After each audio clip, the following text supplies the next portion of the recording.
right, guys, we're leaving Rosh's Boost District right now. We got the project cars sitting outside. Well, really, they're actually finished. They're customer and friends. So got the G8 with the TVS 2650, the LSA, and then you have his 1,000 horsepower TVS 2650, and they have another one they're building in the shop. I just wanted to show you guys, we've been over here just to pick up some parts, got our box, and as soon as we get back, we'll unbox this and show you guys what all we picked up. All right, guys, we are going to be looking at the parts we just picked up now from Boost District.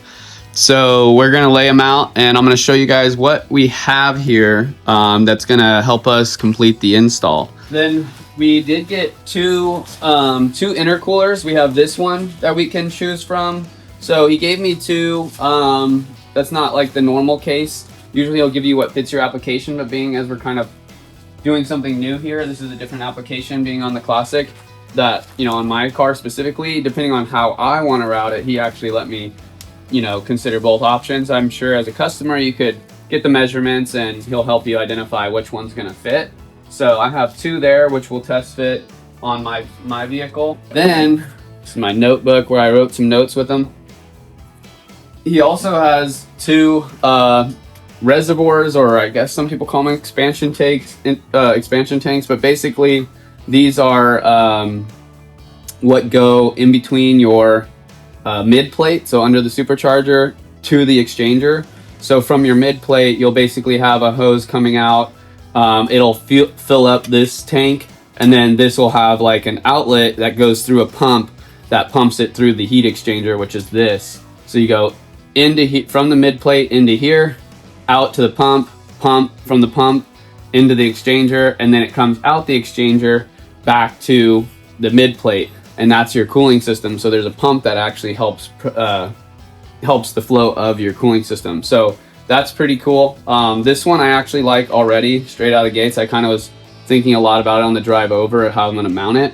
This one's plastic and does the job great, and I did see some applications using it at his shop. Basically build a bracket that like goes under here and bolts like that, and then the bracket comes up and you can mount it, hang it wherever. And then you have this one, and I'll show you guys what my thoughts are on that.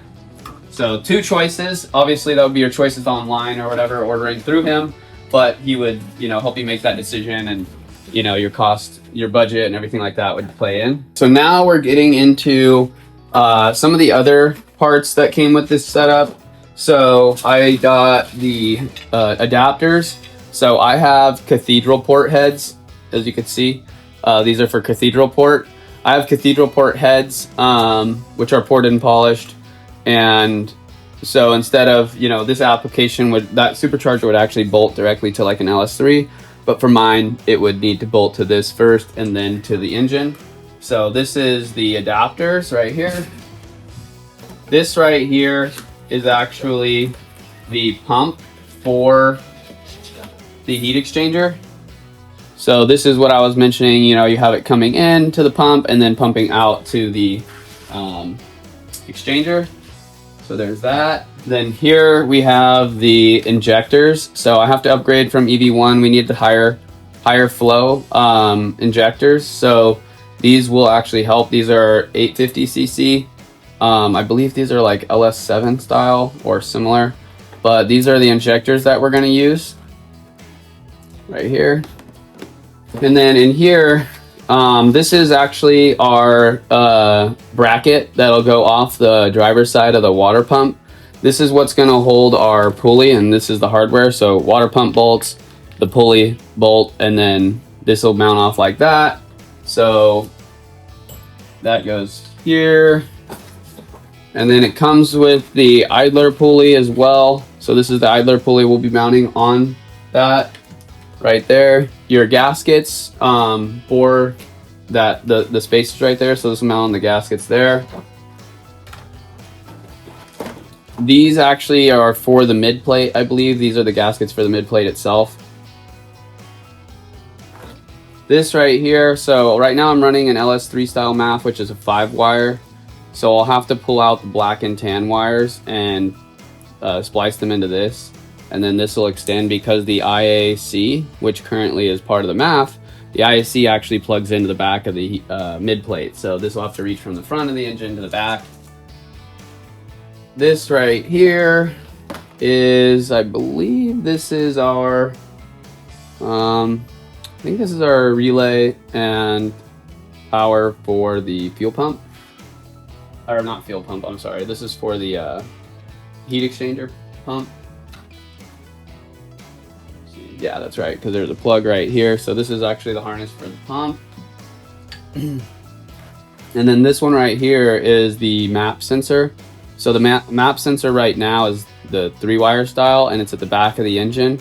So this will plug into the map sensor in the back, and this will run to the front and plug into the front. And we'll be re-luming that into some nicer loom. And then these right here, because I have EV1 style fuel injectors right now, I'll have to use these as adapters. So this will plug into the fuel injector, and then these will actually, give you an example. These will plug in like this. Nice. And then, so these will plug in like this, and then my plugs will go right there. So kind of the way that they extend is a little tacky. I could even just buy, and I may do that like I did on this 64 right here, is I may buy the correct plugs and then just resplice them, rewire them, pin them into the right plugs. Whoa, look at that. It actually just came right out. So interesting, enough. Oh boy. At least you know these are gonna actually go on there really nice and tight. Oh yeah, that's it. So the plug actually stayed on there.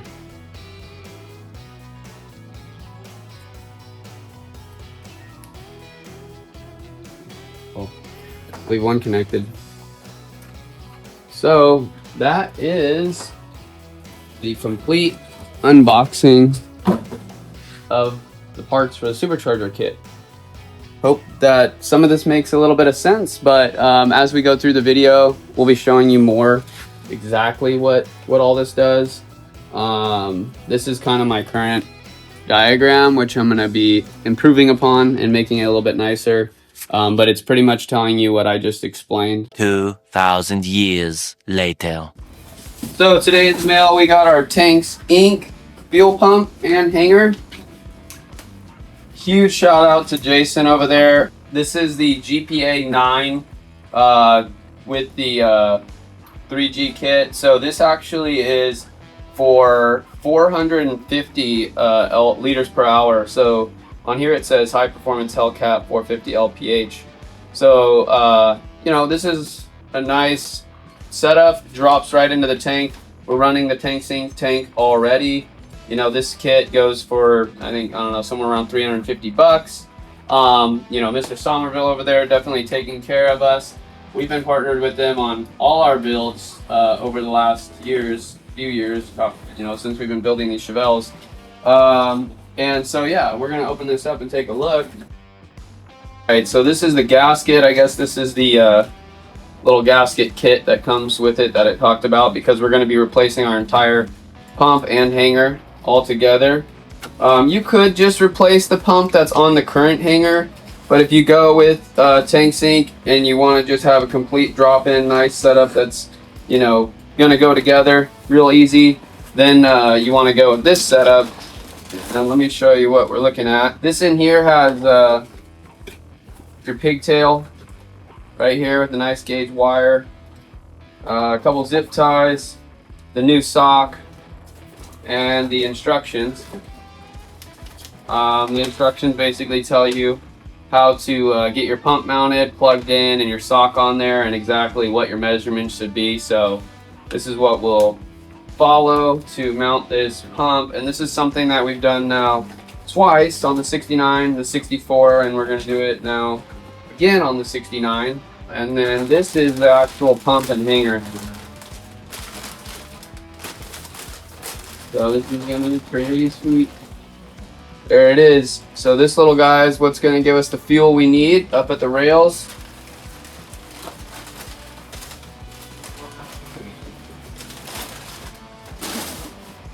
And this right here is the rest of the assembly. So this is the hanger. And so we're gonna cut this down and put this pump on there. Running out of space here for car parts. good problem, I guess. All right, so here it is. So this is it. Our pigtail go here. And that is one tight weather pack fit that's gonna go nice. So I'm not gonna plug that in yet because I feel like that's gonna be a nice solid plug if I do it first when I put it together. So here's our fittings and everything. This will go in here. Basically zip tie this in and run your tubes to the length and cut them at an angle and all that good stuff. We'll slip the sock in and then slip it all in together, but this is the kit right here that we needed. So we'll be able to drop that in the fuel pump. In the fuel tank. Man, that is a nice little kit. Everything you need to upgrade your fuel system to the 450 liters per hour if you're going to go with the Supercharger. I can't wait to get this on. I might actually even put in a new sending unit while I'm under there.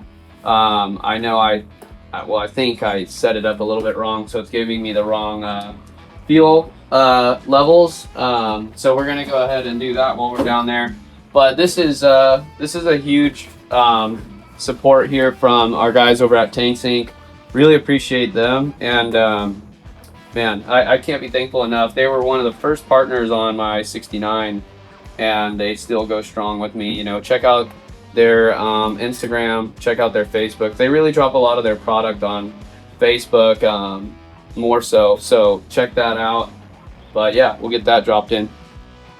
All right, guys, so we are back with the Radiator, and dude, oh my gosh, this Radiator is pretty sweet. So it's got the threaded bungs here. So if you want to do standard hoses, which I'm going to do for now, but definitely going to take advantage of this later and try and, you know, make a AN hose, which would be pretty sweet. But it's got like your rubber grommets. So we'll go ahead and pop this on there. This one goes up here when we have a little threaded line for our steam tube. It's also got this is a couple little boxes here. It's got this super sweet cap. So this pops on, covers the radiator cap. So that's pretty rad. This is kind of what it looks like. It's super nice polish too that they have done to it. So let me take this off. It's kind of test fitting some things. So check it out. So what we're gonna do is mount the the fan setup from the Griffin radiator back onto this one.